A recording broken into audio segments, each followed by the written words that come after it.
Good afternoon. I'm going to try to use the microphone here and get it adjusted. So really appreciate the opportunity to talk with you. Really a tough panel. There's been a series of tough speakers to follow, and I would say that the economists all did a great job of giving us a background. I'll start off with saying I am not an economist. Maybe I feel a little out of place here. I always call myself I do agronomy economics. So when I talk, I will talk about economics in the macro sense, but it's going to be more from an agronomy standpoint and a crop protection or crop production standpoint.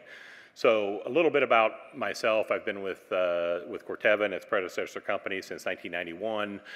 Corteva was formed a little over 5 years ago through the merge of Dow and DuPont and bringing the agricultural businesses together. So I started in the Heritage Pioneer Organization, and over the course of my career, I've worked in both the seed and the crop protection business in the U.S. and around the world. I'm going to focus on the farmer, and a theme of my conversation is really going to be around the need to drive productivity. And I think that's a theme that we've heard from others today. And I'm not coming about it just from the standpoint of pure muscle in the field. How do we go out there and drive the highest amount of yield? It's really about how do we continue to best utilize our resources, drive more value from them, and ultimately put our customers, put our farmers in a position where they can have sustainable operations going forward while meeting the needs of the world. So in my responsibility, we sell seed in about 100 countries around the world.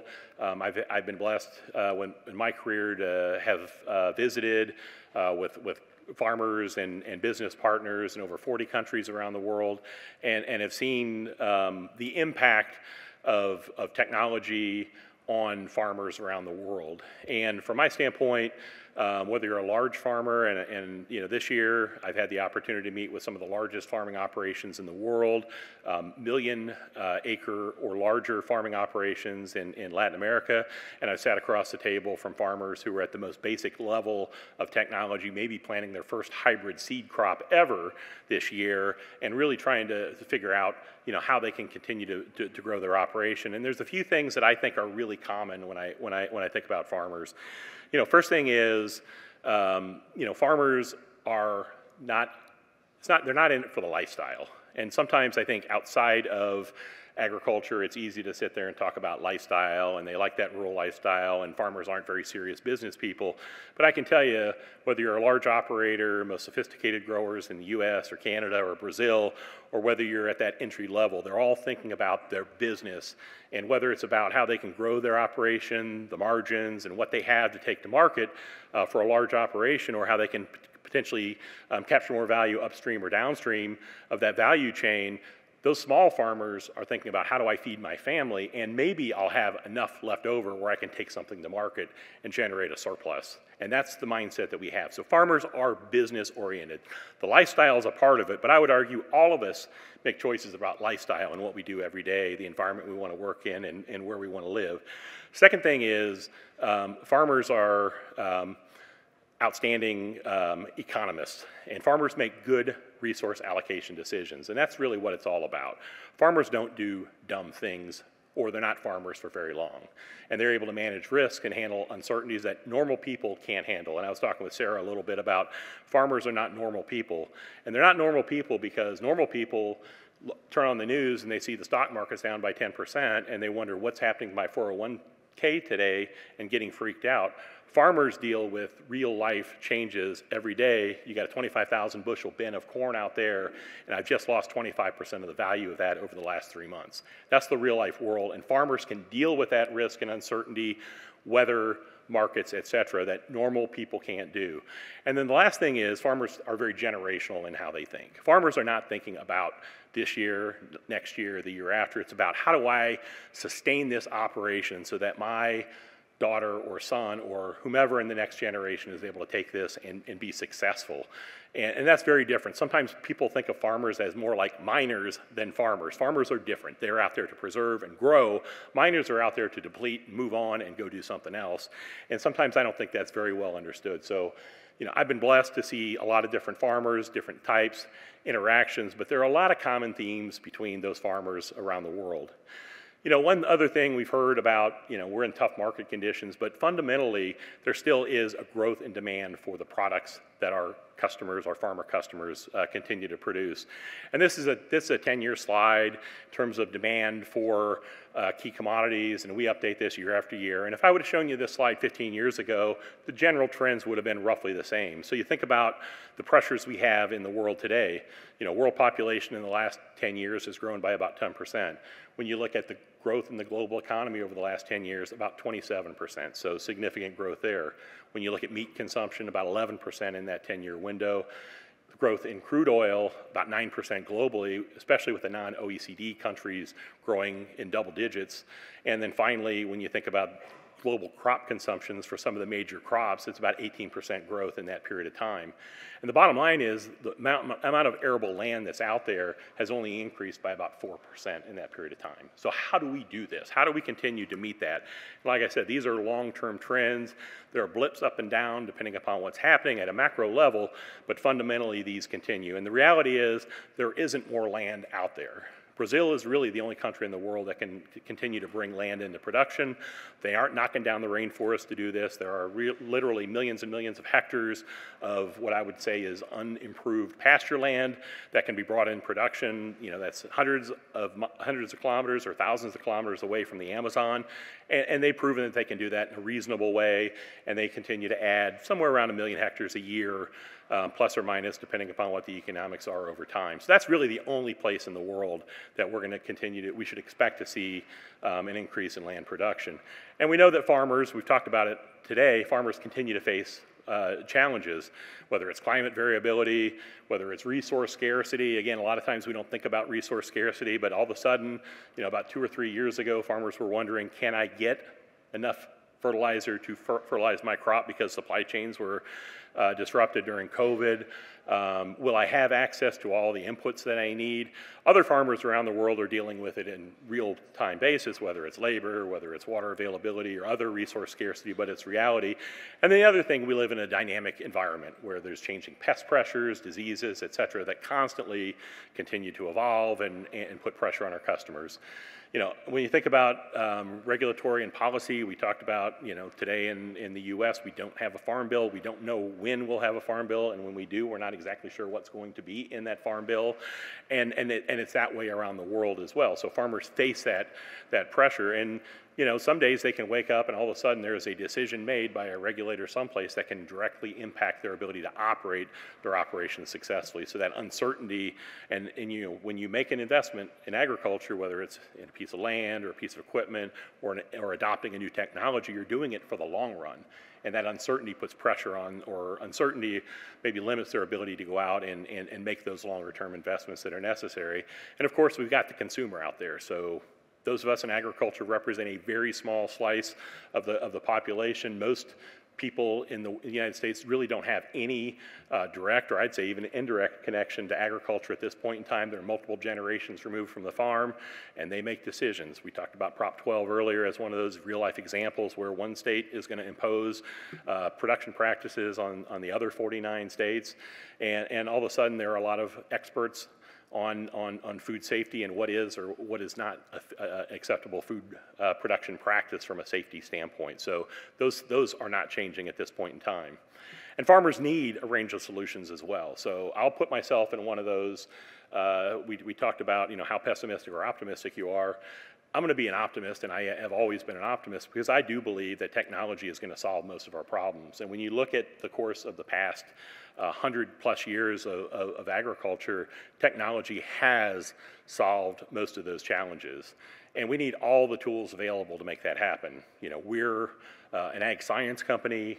We are basic in genetic technology as well as chemistry. So I'm a little bit partial here, but plant breeding, biotechnology, new technologies like gene editing, you might know it as Cas-CRISPR or CRISPR-9, whatever form, that's something that we use in agriculture and hope to be able to continue to use once we have more certain around regulatory, but it's also impacting medicine and other disciplines as well. Crop protection, our ability to protect that crop and get that yield so they can go to market and ultimately serve a consumer. We got an evolving area in biologicals and seed applied technology. This is something that didn't exist really in the past, and I'd say we're at the very early stages of developing technologies that could make a huge impact in our farming systems going forward. And finally, decision science. That's our term for data analysis, or how do we use that data. We have a tremendous amount of data today that's being generated on the farm. We talked about, as an example, what Deere is able to do through its machinery, the amount of data that we're able to collect. And right now, we're not able to use that to the best of our advantage and to make decisions. So data is only worthwhile if you're going to be able to analyze it and do something different because of it. Otherwise, it's just interesting and fun. So riding around in a combine today, you get cool little pictures of yield monitor and a lot of numbers thrown at you. But if we can't take that and integrate it with other information, other data, so that we can go out there and make a decision so that we can go out and do something different next year and try to drive some new level of production or productivity, then it's all for fun. We're not really getting much value out of it. So innovation, I said innovation's a big part of my theme here. When you look at U.S. corn since the 1900s and how yields have grown, we've seen this slide in different forms going forward, but in our case, we believe that we've been a big part of helping drive that innovation. When we were dealing with open pollinated varieties, which was the standard technology up until the 1930s, we didn't see a lot of yield improvement. You had variability based largely off of the weather. 1926, hybrid corn was introduced, and the Pioneer brand, Pioneer Hybrid, with Henry Wallace as our founder. We were the first commercial company to be able to introduce commercial hybrid corn, and it spread across the industry, and we've been able to see that steady progress ever since. And I'm not going to say genetics are the only thing, because genetics are a big part of it, but it's also management practices. Farmers today are so much more sophisticated. They have tools and technology that allows them to operate at a level of precision that we could never have had even 20 or 25 years ago. So all those things, genetics, being able to deal with the environment that we have out in the field, as well as the management practices, have helped drive that level of productivity. And it's not just about making a bigger pile of corn. So how do we do it? And I'd say we've been able to do it in a much more environmentally friendly way. Today, our hybrids will deliver about 3 times more yield under drought stress.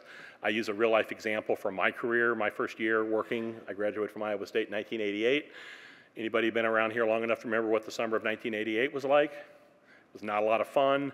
At that point in time, the average corn yield in the U.S. was somewhere around 120 bushels. That was the trend yield. We ended up with a severe drought across the big part of the Corn Belt, and our average U.S. yields were somewhere around 80. So we went from 125, call it the trend, down to about 80. What was the next big drought that hit us in the Midwest? 2012. Probably more people remember 2012. 2012, our trend yields were about 160 at that point in time. And you think about the severity of that drought. What was our average yield that year across the U.S.? Anybody remember? Somewhere around 125. So just about 25 years later, the corn was that much more tolerant, that much more able to deliver or to be able to perform under those drought conditions. And for those of us who lived both of those droughts, they were tough, they were hard, and there were a lot more farmers who were getting something close to 10 to 20 to 30 bushels in 1988 than that 80, especially if you were in the Midwest. In terms of water utilization, today our hybrids versus the 1940s hybrids are about 3 times more efficient. We can produce 3 times more bushels of corn with an inch of water than we could at that point in time. And for nitrogen, it's about 2.5 times more efficient in terms of nitrogen utilization. And that's just through traditional breeding. That's just the progress we've been able to make over time. And you think about, one of the questions I always get about is where can this end? So we've made this steady improvement, this miracle. You think about, I think what Seth showed was that we were going to be about 183, I think is the current USDA estimate. Our trend yields are somewhere closer to 180, so we'll be a little bit above trend this year, is what the current forecast is. And you can see that steady progress there. So it's the same bar that I showed before, only from 1966, but what we've added there is since 2006, contest-winning yield. So every year the National Corn Growers Association has yield contests, and farmers go out there and try to manage fields to try to deliver contest-winning yields. It's interesting. From my family members who farm, I always get the answer, well, that's great. Nobody can farm like that and be successful. And I'd say, That is correct, but the difference is what it does show is what is possible. It shows what is possible with the material we have today. And so what you can see is that steady growth of those contest winning yields over time. Last year we had a customer in Virginia who delivered 626 bushel corn yield. Already this year we have a customer in Georgia who delivered about a 220 bushel soybean yield. And I can tell you, when I showed up in Ames, Iowa in 1984, I don't think I'd ever seen a 40 bushel soybean yield. I don't think I'd ever seen a 40 bushel soybean yield. And there's gonna be a lot of farmers this year, as they roll across those fields, we're gonna see 100 bushel field level yields on soybeans. I'm quite confident that they will. And just 15 years ago, 100 bushel yield was gonna win a national contest. And now I'd say it's not typical, but it's not gonna be an exception in a year like this. So it really opens the door for what is possible. And the reality is we still have a tremendous amount of opportunity to drive productivity on a field basis and to be able to do it in a very environmentally responsible way and do it productively. It's not just about pumping more water. It's not about pumping more nitrogen. It's about that those crops can do it more efficiently. And then it's about how do we protect that yield and make sure that we can get it ultimately to the bin. And I'm gonna be one to tell you, this is where I'm gonna cross over and do my little economics thing here. But I think yields have been a great stabilizer for our customers. So you look over time, on the left side, again, we've seen charts like this, and it shows what the U.S. corn price was over, let's call it close to the last 20 years. And you can see its ups and downs and good years and bad years. I think Seth made a great comment during the panel where he talked about what is normal, or he made some allusion to that. I've been in the industry for 36 years, and I would tell you we've had 12 good years and 24 normal years, whatever normal is. And normal meaning you got to go out there and grind your way to a break-even or cash flow positive situation. That's sort of what agriculture has been over the course of my career. And what those additional yield has allowed farmers to do is continue to be able to drive that income versus being in a flat situation. So flat commodity or highly variable commodity, being able to drive that yield is really important. And what I tell farmers in situations like this is it's that last bushel that might be the most important bushel. It's that last bushel that's going to put you over the top. At $7 corn, everybody's a genius. We're all good. We're all really good at $7 corn. We're all going to show a lot of bottom line profit. But at $4, that last bushel is going to be really, really important. Bushel of corn, bushel of beans, in order to help your operation. The other thing that technology does is it really allows us to be able to use land more wisely.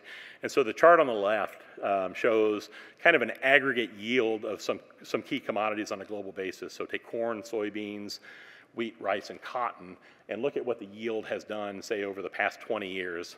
So actual data there between 2003 and 2023, and then we extrapolate that based off of what our internal ag forecast is for the continued yield growth. The chart on the right is a little bit more complicated. The red part of that is what the actual land that's in production around the world for those crops. That's the land. The blue part is what would we have had to bring into production if we were going to produce that same amount of output at 2003 yields.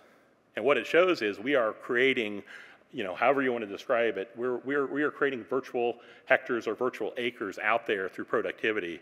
Demand has grown tremendously since that period of time. We would not have had the land resources available if we were not going to be able to drive that per acre or per hectare level of productivity. And it's happening in the U.S., obviously, but it's happening around the world as well. Farmers have become much more productive over time. And it's absolutely critical. I mean, even though we're in a tough spot now, I read a headline yesterday, it was kind of making the circle from Bloomberg that says, China's done. China's not going to continue to import. Imports are going to be down. They're probably not going to come back because of demographics and all this stuff. Well, is it a recession or is the world changed in China? Because history has shown that once you improve your diet, you don't usually go backwards on that. It's hard to go back and say, we were meat eaters before and now we're not going to. Are they going through a situation where maybe they're not eating out as much? Are they going through a situation where they trade one commodity for another commodity? Probably happening, but is it a long-term trend? Hard to say, but certainly it's a short-term issue that's impacting the market. But the bottom line is China's not the only place in the world where we have growth in demand and growth in need. And the reality is there are only a few countries in the world that can produce at scale the commodities that the world needs, and the U.S. is one of those countries. So it's really important, and I'll do our little commercial here on some of the innovations we brought forward. I talked about drought tolerance. Aquamax is our native product, so just using through very specific breeding technologies, trying to bring more drought tolerant products in the market. If you're in the Western Corn Belt and you're going to be in a moisture limited situation more times than not, that technology is really important. We just introduced our next generation rootworm, and we have Enlist technology. 10 years ago, when you talk to soybean producers in the U.S., they were really complaining about the cost and the effectiveness of herbicide technologies. Today, we're in a much better spot. Farmers' costs were going like this, and their control was going down. Today, new technology came in, and we've been able to help solve that and bring some value to customers. And the other thing I want to say about investing in technology, we invest every year about $1.4 billion in R&D. That is with the idea that we're going to bring new and better products to our customers, new and better hybrids, new and better varieties, new crop protection solutions, biological solutions now. And so it's not about one shot, go develop something and move on to something else. It's a continuous cycle of investment. And so this is just an example. Chrome is a technology we introduced somewhere around 2017, 2018. That's been our core above ground and below ground insect protection product for corn. This year we're introducing Vorseed at scale, and so that's the next generation. And we're already working on the generation that we're going to introduce in about 2030, 2032, in that time frame. So it's that continuous investment. For us, developing a new hybrid or variety takes about 7 to 10 years, depending upon the crop. Developing a new technology like a biotech technology can take up to 15 years.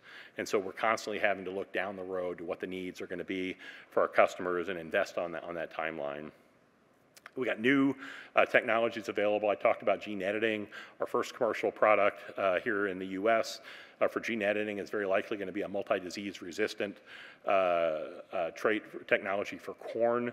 And so you think about different hybrids. If you're a farmer, you think about selection. Some are better for northern leaf blight. Some may be better for southern rust. Some have higher gray leaf spot scores than others. So there's always a trade-off there.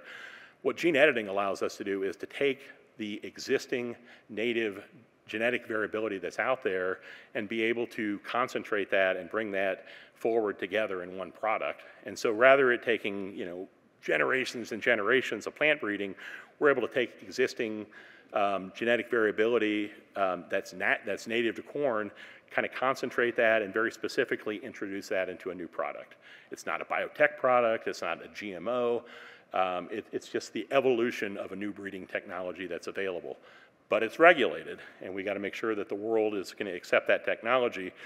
But its impact could be significant in terms of being able to accelerate our ability to bring progress to customers. Also want to talk a little bit about biofuels and how we're participating there. We see this as a tremendous opportunity for customers. We know that the ethanol opportunity in North America has been game-changing for corn growers in the U.S. since the early part of the 2000s. We're optimistic that there's great opportunity for us to be a part of the solution to that. And so we've got a partnership. I'll share a little bit of details about it. We're working with Bunge and Chevron. This past year was our first commercial year where we introduced winter canola into an area of western Kentucky and West Tennessee. These are areas where canola has been grown different times, but there's no real established market there. And so we were able to work with about 20 farmers this past year. We did about 5,000 acres and did that on a pilot scale. Farmers had great success in terms of the production. These are products that we were currently selling in Europe, and we've been able to test and evaluate, and they have a strong fit in that marketplace. So we're going to be expanding that program this next year. We'll be in about 6 states. We'll be about 5 times more farmers and maybe 6 or 7 times more acres under production. And so why can this work? I mean, the comments earlier about our ability to go out and produce oil. Canola is a very prolific producer of oil, about 45% oil content. So you get 55 bushel yields like we averaged this year with 45% oil content. That is a lot of oil to be able to produce in a very effective way. It's a crop that has existing risk management tools. So every time somebody comes to me about a new opportunity, one of the first questions I ask is, what's in it for the farmer? Do they have risk management tools? Do they have marketing tools, et cetera? So with us and Bunge and Chevron working together, many of these farmers had relationships with Bunge. They were delivering product to their terminals already. We're well known. We have people on the ground, well established with Pioneer brand in that marketplace. So we brought credibility, and Chevron brings the expertise in those oil markets that we don't have, or potentially the SAF market that we don't have. So it was a great win for farmers. We're going to expand it and continue to build that forward. But I think it's a great example of how we can continue to build out opportunities. Now, Seth made the comment, and I'm kind of with him. I don't quite understand how we calculate carbon intensity scores. Winter canola is advantaged over other crops, but possibly could be advantaged more. And so we got work to do in that space. But it is positive from a CI standpoint, and we believe can potentially continue to expand over time. And we're not just going to work with Bunge and Chevron. We've got other partnerships that are in the making with large global players who can bring some weight to this segment. So when we think about where do we go from here? I guess I think that there's probably 4 things that are really critical for us to bring some certainty or probability of success for agriculture in the next few years. Number one, we got to have government policies that support farmer adoption of new practices, and they benefit on their bottom line and help benefit society as well. It's great to have wonderful ideas, but if it doesn't make sense from a farmer standpoint, then it doesn't make sense in general. And the beautiful thing about our deal with winter canola is we didn't go subsidize this thing. They got a market price. That's what farmers got. We didn't have to go there and subsidize it with premiums. Farmers understood the economic proposition, and it made sense for them, for their bottom line.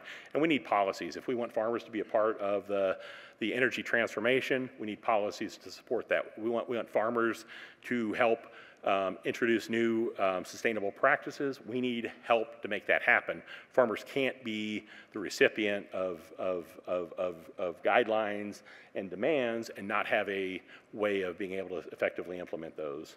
We also need to have a science-based regulatory process, and this is something that we live with. We are a highly regulated industry. Virtually every product that we sell goes through some regulatory review. Some parts of the world, the regulatory process works well. In other parts, it's highly politicized. And so we got to continue to work together as an industry, and we're partnering with producer groups and other groups to make that happen so that we can get out there and make technology available to our customers. We got to make IP protection. We invest $1.4 billion a year. Our competitors, we have some who invest more, we have some who invest less, but we need to have that incentive. We need to be able to make sure that when we do invest, that we have some way of being able to gain a return on that investment. And then finally, we need open access to ag markets. And to me, it always starts and stops with that. If a farmer doesn't have a place to go and take their product, what they produce, whether it's for export or for domestic use, then we're in trouble. And certainly we've heard examples today. We know that sometimes those export markets can become very cloudy and subject to a lot of political activity, and we're seeing that more and more in the U.S. as well. So with that, look forward to answering a couple questions here. I am an optimist. I am excited. I see the progress that's out there, and I know that there's much more progress still in front of us, and that while things might not look perfect today, I'm quite certain that we have a long and prosperous future ahead of us. Thanks.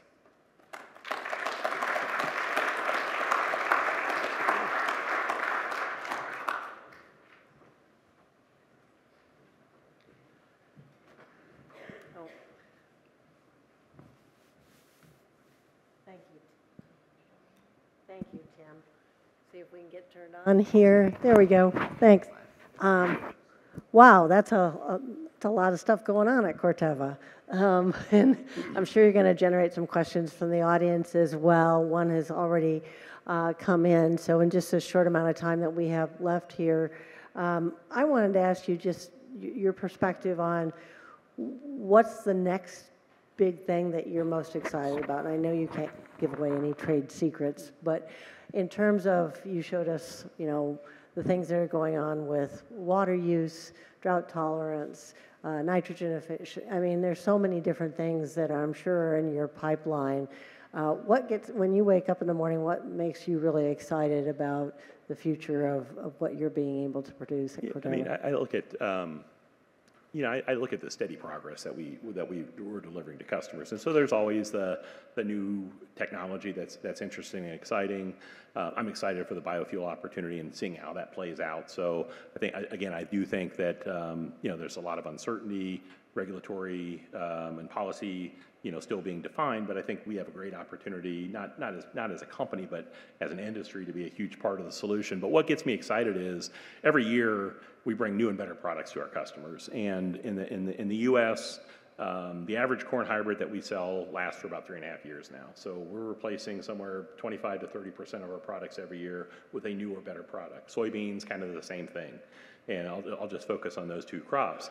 And the products that we're bringing forward, not only do they bring more yield potential, but they solve more problems for our customers. And I think one of the most, I'll say, gratifying things for me, this year we've had kind of a mixed weather bag, but yields will be very good in the Midwest. Last 3 years have been really dry across a big part of the Corn Belt, really, really dry.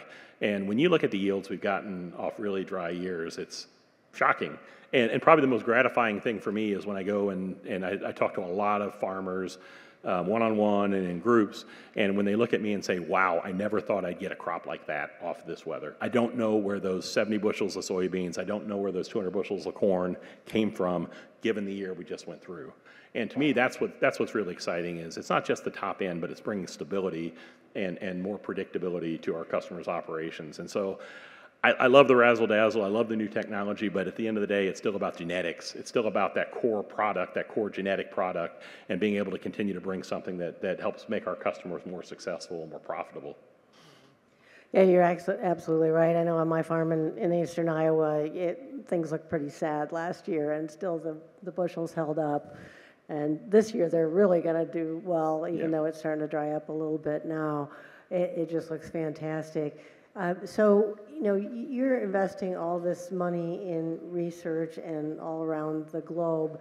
As you think about how to deploy assets going forward into the research buckets, can you share just a little bit about how those decisions are made and where you're seeing the, best bang for the buck in terms of your research investment? I mean, so our biggest area of investment every year is still, when you look at we don't publicly announce or disclose what our research allocation is, but I will say we spend more on seed than we do on crop protection, and our biggest investment in seed every year is on underlying plant breeding and genetics. It's bringing that genetic product to market. And then on top of that, you have biotechnology, you have new breeding technologies like gene editing, like I talked about there, decision science or data analysis, and how we can continue to use that to help our customers make better decisions. And so, it's constantly evolving, but I mean, core genetics is still there, but every year we end up with a little bit more going into some of these areas that help either new areas of science or new areas that can help our customers be more effective. And the big thing for us is it's not about selling a product. We are a face-to-face business. We sit across the table and look at a customer eye to eye. So we don't, when we sell a bag of Pioneer in the U.S., it's going directly to a farmer through one of our agents, and that's a very personal relationship. It's not 2 steps or 3 steps removed from that. And so, being able to help them get the most value out of every crop decision that they make is really, really important. And so I'd say, being able to continue to advance, agronomy knowledge, agronomy information, and crop management so that they can get the most value is a huge part. So one of the questions that came in is, and I don't know if this is from a competitor or not, but just to talk about short corn varieties that are being developed across the heartland, whether that's an investment on your part or it's an area. It's an area that's gotten a lot of. We don't call it short corn. We call it reduced stature.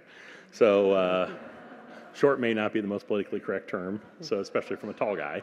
So we'll call it reduced stature. And I look at it as just one more kind of that one more opportunity for us to go out and continue to innovate and evolve what that product looks like. And every year, if you're ever in Johnston, Iowa, or a few other locations, every year we plant what we call the decades study. And so we'll plant 1920s hybrids next to 1940s hybrids, next to 1960s hybrids, and all the way up to today's leading hybrids. And so we'll have 15 different hybrids from different generations in there. And what you can see is corn's changed a lot over the last 100 years that we've been doing this. And so it may not be shocking or it may not be visible always, but the stature of corn has changed over time. And today, with genetic tools that we have available, we have an opportunity to potentially reduce the distance in the internodes, reduce the stature, still have the same number of leaves, and hopefully the same yield potential, and make that corn hybrid where it's more able to deal with weather adversity. So winds are constantly one of those things we worry about, and we can do some of that through breeding, but some of it's physics too. And you get a 10-foot corn plant out there, and you get 70-mile straight line winds. It's tough at different times of the year. So it's exciting. It's new. I think the breeders are doing their part to develop products. Now we got to get the agronomists out there to figure out how do we go make this happen in the field. And because at the end of the day, farmers have to make a decision. I got to plant at a certain row. I got row widths. I've got density out in the field. How do I feed this crop? And those are the questions we have to answer. But we have that ability today, and our ability to manipulate and do it through native technologies, so that we can potentially bring a product that can be more stable to our customers is interesting. And we're looking at somewhere in the latter part of this decade when we'll be bringing commercial products out. All right. Would have been nice to have that around when I was trying to handy tassel corn. Well, I can tell you that that's one of the different things is the physics of, you got to go produce the seed too. And if it's a short hybrid, I can tell you the inbreds get short too. And that's different from, so it's one of those elements that we got to be able to perfect as well, the production side. So you mentioned some of the things that you need to have in a glide path to continue to have these continuous improvements, and one of those being the regulatory environment. Just in general, are you able to get the product approvals on a timely basis now? And if not, what do you see as some of the holdups or challenges? So I'd say in general, the answer is no. When we bring a new biotech product to market, not only do we have to get cultivation approval in the countries where we'll produce it. So Boar Seed's a good example where we're going to sell that primarily in the U.S. and Canada. So we had to get cultivation approval in the U.S. and Canada. But every country that imports corn from the U.S. or Canada, we have to go through an approval process to make sure that the grain is approved for import. And so it's something we've dealt with since the early days of biotechnology. And I'd say it's gotten less predictable and less timely as time's gone on. And we have a real-life example with Enlist E3 soybeans where it basically sat on the shelf in China to get Chinese approval for 7-8 years. When it was, approved for cultivation in the U.S., we had varieties available, and we had to go through that final regulatory process. And so sometimes there's maybe a rationale, there's a question you have to follow up on, and sometimes it just sits there. And so it's tough. I'd say eventually we generally get there, but it's not necessarily on a predictable time frame. That's going to be tough to make those new investments, too, if you really can't see an ROI on what you're spending to develop and commercialize. Well, and in some cases, it's critical technology for growers. And so, we have if there's a tremendous agronomic need by a farmer, for the farmers in the U.S. or Canada, Brazil, Argentina, which would be the largest biotech countries out there, and they don't have access to that technology, potentially, crop is disadvantaged. I mean, a real life example is, when you get resistance to an insect and that insect can no longer be controlled, and you have a replacement technology, but you're not able to bring it to market. That's a really tough situation to be in. So last question as we wrap up here. You heard all the different speeches today, and especially the ag economy panel, where we're going through one of those tough patches that you described that farmers have usually worked their way through. But we all know that it also has an impact on agribusinesses. Even in the publishing industry, you see these cycles where things slow down.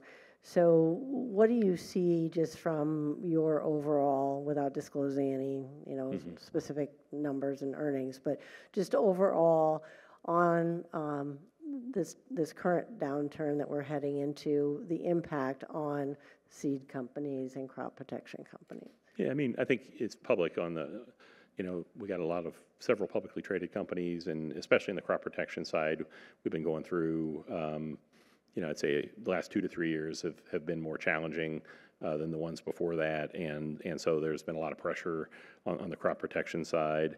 Part of it's probably the prevalence of some generics into the marketplace that hadn't been there before, and also farmers doing good economic decisions about where do I invest my resources.